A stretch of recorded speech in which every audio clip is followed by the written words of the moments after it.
We're going to do a little test ride on the FE350 after doing modifications. I think it needs a little bit more adjustment.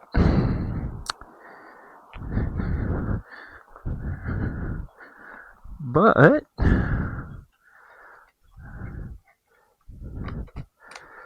we will see how she rocks.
Oh yeah, well, it's running good. I know if you let it sit and idle, the engine light comes up eventually. Looking good right now.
So, another review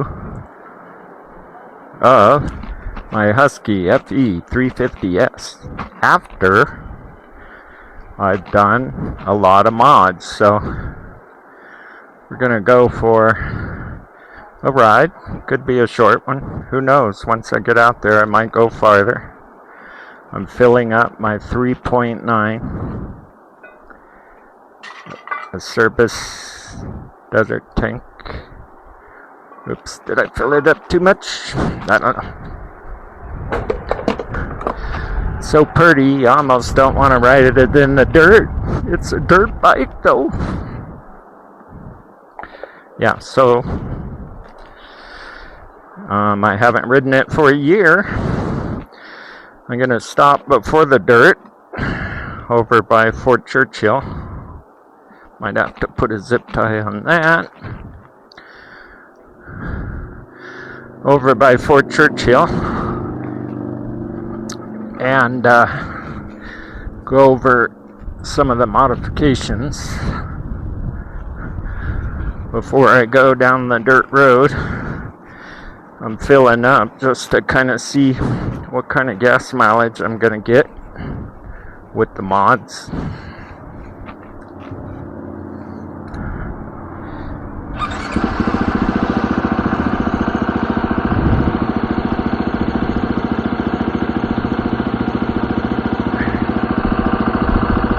Okay. Still waiting on graphics. I have no number plate graphics. Not wearing motocross boots. If I have to push this thing home or very far,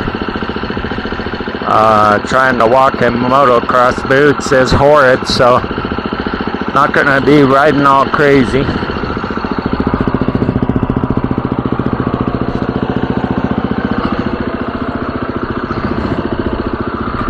It's gonna get all dirty.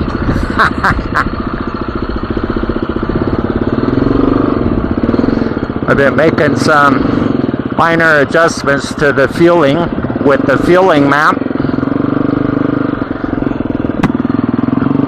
It stalled a few times this morning, you know, taking off from a dead stop, so I added more fuel on the bottom end, which right now it seems like it helped.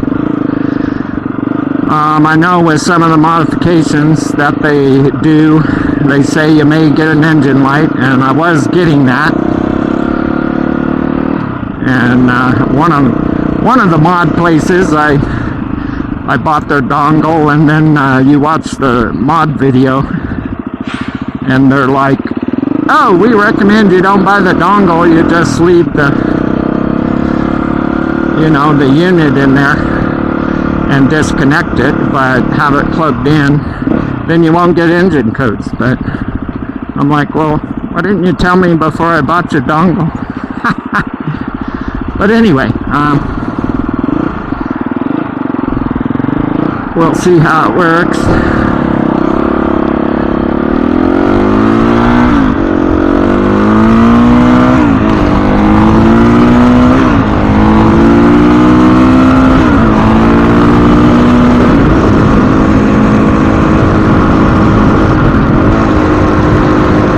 Anybody watched my other videos when I first got the bike? I rode it 3 times. The last time I rode it, when I was breaking it in, I went with my friend with his Honda 450 up to Virginia City, and I got a rear flat up there on top of the mountain, and so I rode it home on that rear flat. Didn't really do anything to the tire. Of course, it destroyed the tube. But from that moment on, I was like, definitely putting tubliss in these tires. If anybody knows the tubliss system, you know, you can run 0 PSI. You have a center tube ladder that can pump up to 100 to 120 PSI, and then the tire itself, that seals the tire and makes it tubeless. You can run actually 0 pounds in it. I used to have it on my XR 400. But yeah, I don't want any flats. I don't want to be riding home on flats. You can still puncture a tubeless system, but you got to run into a cactus or get a big ass nail that goes through your tire pretty good. But I'm liking it. Like I said, still waiting on my number graphics. I haven't been waiting a long time, but it's been over a week. They're supposed to proof them, you know, send me a picture in the email, and I'll say, yeah, that looks good, but I haven't even got a proof after a week and a half. It's like, figured they'd do that on a computer, right? And send you a picture. But, I don't know. I wish they'd hurry up. I'm getting this bike ready to, I want to do my Vegas trip before they do the Vegas to Reno race, because they tear it up out there. I mean, they really tear the desert up, and I actually want to do that trip to Vegas before they do that, because it gets really tore up.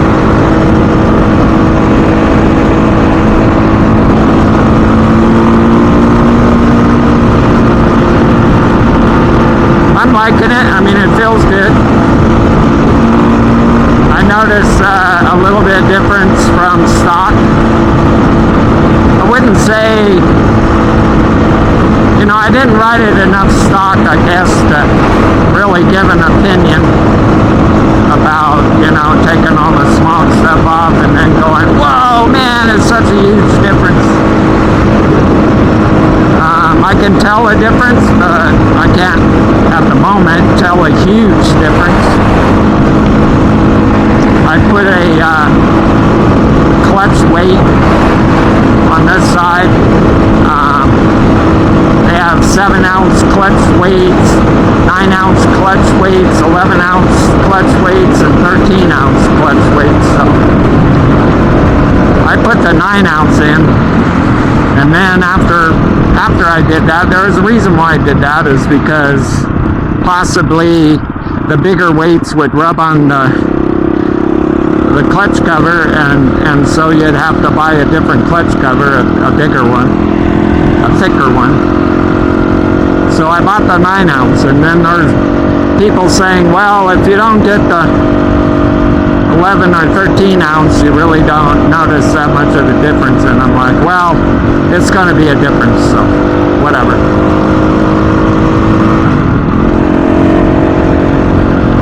I still have my 250X. That's for El Dorado, so I didn't build this for El Dorado. As you can see, I got a 4-gallon tank on it. So, still for desert. Might be my new favorite bike over the XR400. I don't know. We'll see. The XR has been awesome. I didn't have any issues with the XR, of course, until I started modding it. And then I didn't have a lot of issues, but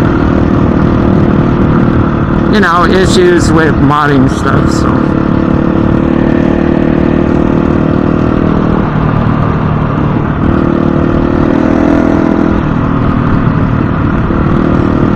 Gonna get you dirty.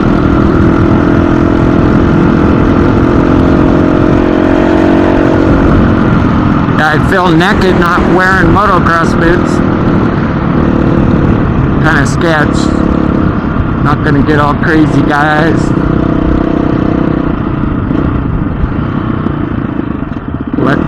There's a car on the road down there.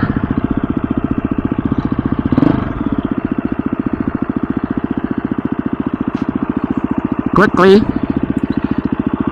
just gonna do some little bit of chit chat here.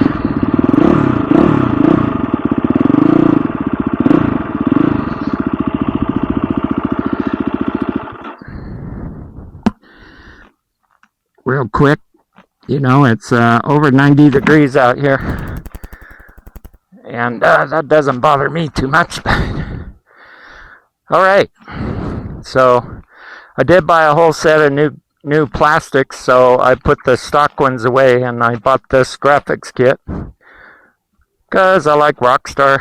Got to clean it up a little bit, the glue, but I like the Rockstar graphics. I don't really drink Rockstars, every now and then.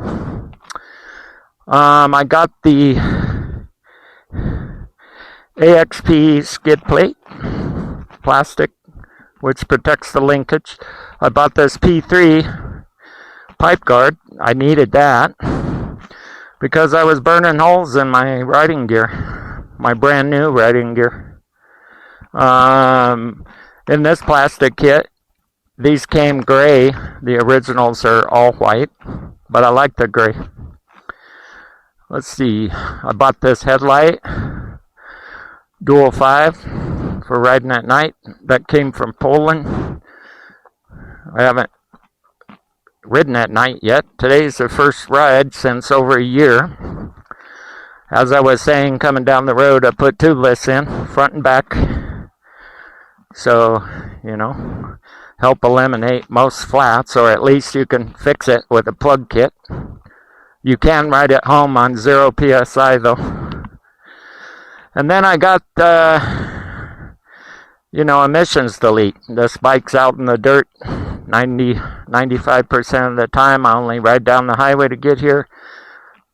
But it came from Best Dual Sports, so I know there's another guy on YouTube that has a Husky 350, and he used a mixed match of parts from Takomoto and Best Dual Sports.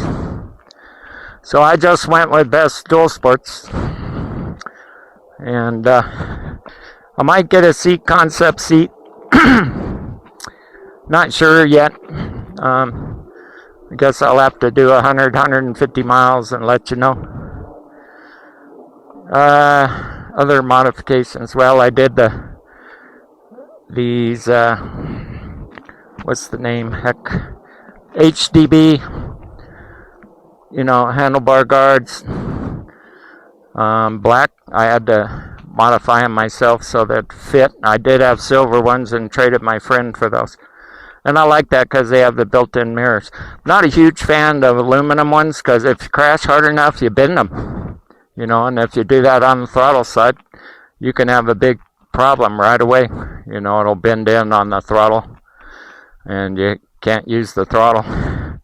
I have plastic Acerbis on my XR, and they've been good forever. Just plastic ones. So what else? That's all I can think of. Oh, the end cap from Best Dual Sports, which is cool. They do have a quiet insert for it, but I like it. I like it loud. Not too loud, but it's not too loud. So anyway, we're going to scoot down the road here and talk a little bit. I know if I make this video too long, you won't watch it, so. Alright, you're gonna get dirty. Here it goes, getting dirty. We're getting down and dirty. Yeah, adjusting the fuel mixture at the bottom. I think it eliminate that stall out.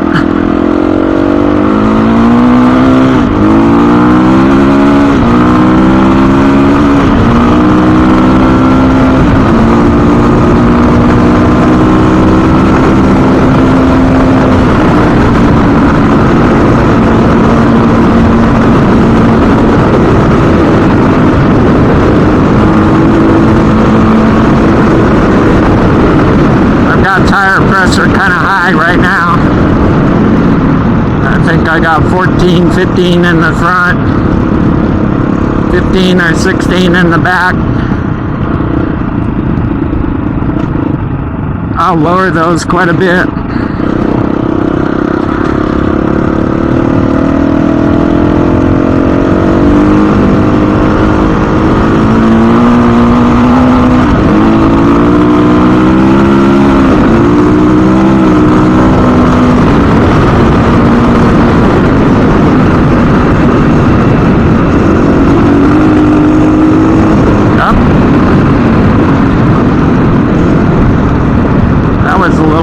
There when I hit that bump. That was kind of weird. Kind of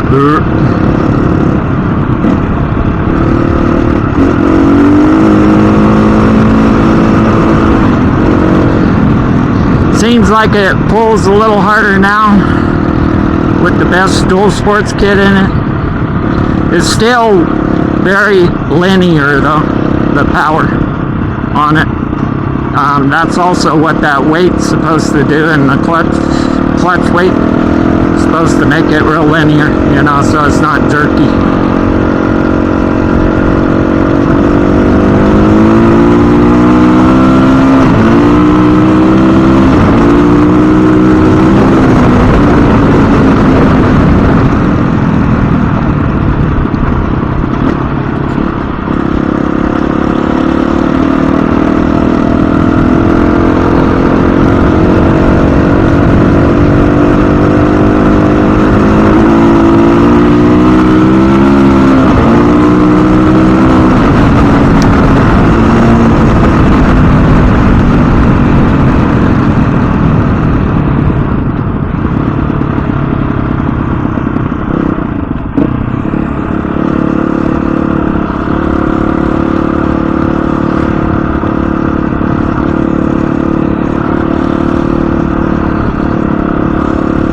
I don't know, every time I get out here, you folks know I just want to keep riding, just keep going, keep going.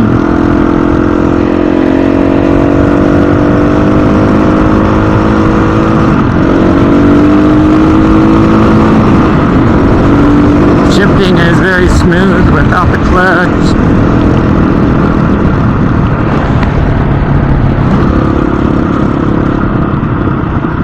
Did adjust my chain this morning. Hope I tighten the rear nut again. You know, I could do stupid stuff like that.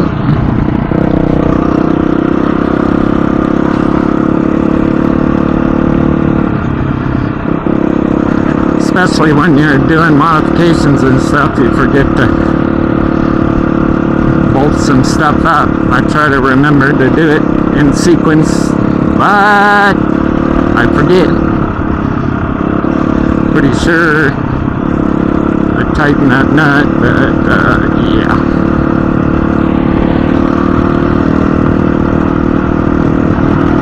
Well, if it's not tight, it's finger tight, so I can check it here in a minute.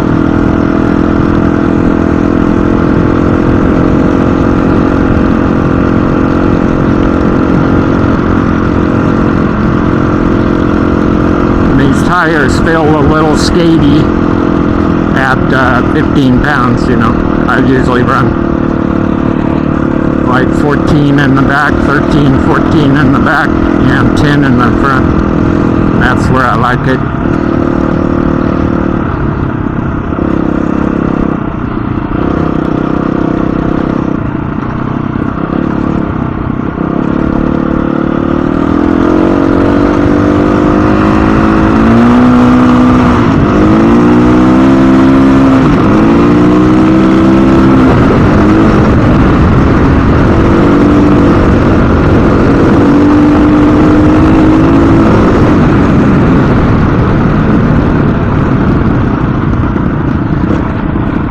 Nice thing about tubliss,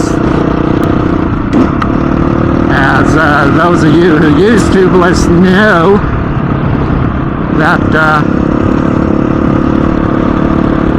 you know, it helps to protect your rims, because the tubliss takes the full impact, you know, when you hit something. I'm gonna stop right here. There's a truck. I don't want to get completely dusted out.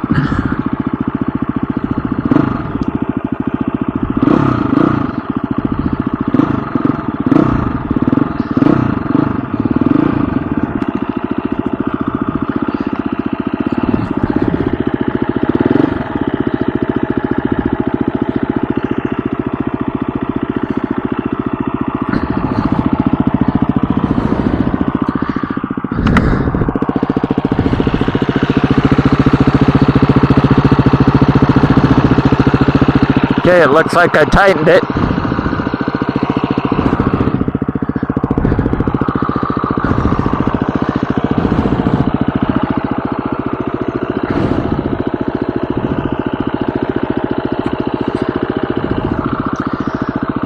Alright, okay, so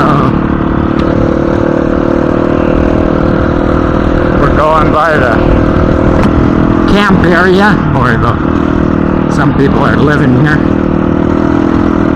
Camp area, living area.